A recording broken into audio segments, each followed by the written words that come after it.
नमस्कार दोस्तों, स्वागत है आपका हमारे YouTube चैनल एजुकेशन टाइम में।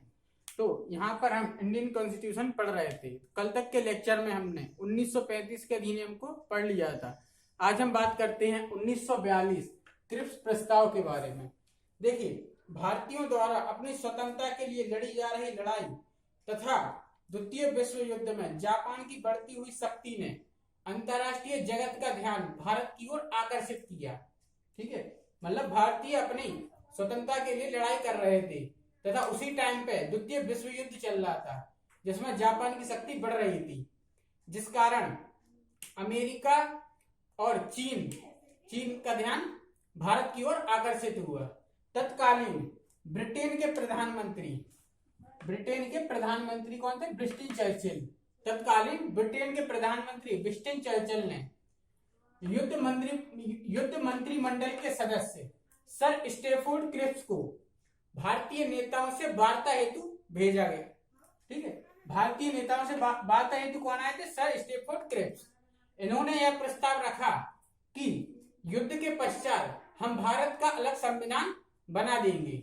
ठीक, तो यह था अपना 1942 क्रिप्स प्रस्ताव, जिसके तहत भारतीय संविधान की घोषणा की गई थी बनाने की।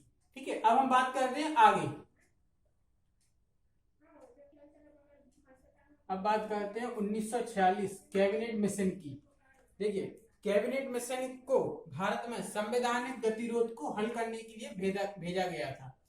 ठीक है, किस लिए भेजा गया? संवैधानिक गतिरोध को हल करने के लिए कैबिनेट मिशन को भेजा गया था। द्वितीय विश्व युद्ध के दौरान, यहाँ पे द्वितीय विश्व युद्ध के दौरान श्रमिक पार्टी के नेता कौन थे? क्लीमेंट एटली। द्वितीय विश्व युद्ध के दौरान श्रमिक पार्टी के नेता क्लीमेंट एटली ने यह घोषणा की कि अगर हम ब्रिटेन के प्रधानमंत्री बनते हैं तो हम भारत को आजाद करा देंगे। ठीक है, इसी के पश्चात इनकी सरकार ब्रिटेन में बन गई तथा इन्होंने 1946 में कैबिनेट मिशन को भारत में भेजा, जिसके अध्यक्ष कौन थे?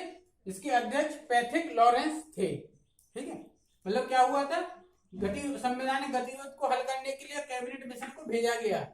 ठीक है, श्रमिक पार्टी के नेता क्लीमेंट एटली ने यह घोषणा की थी कि अगर हम ब्रिटेन के प्रधानमंत्री बनते हैं तो भारत को आजाद करा देंगे।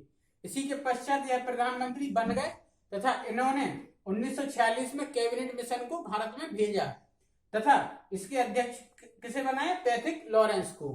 ठीक, तो आज के लेक्चर को अपन यहीं पर समाप्त करते हैं। मुझे आशा है आज का लेक्चर आपको पसंद आया होगा। अगर आज का लेक्चर आपको पसंद आया हो तो चैनल को लाइक, शेयर एंड सब्सक्राइब करें तथा वीडियो को पूरा देखें। धन्यवाद।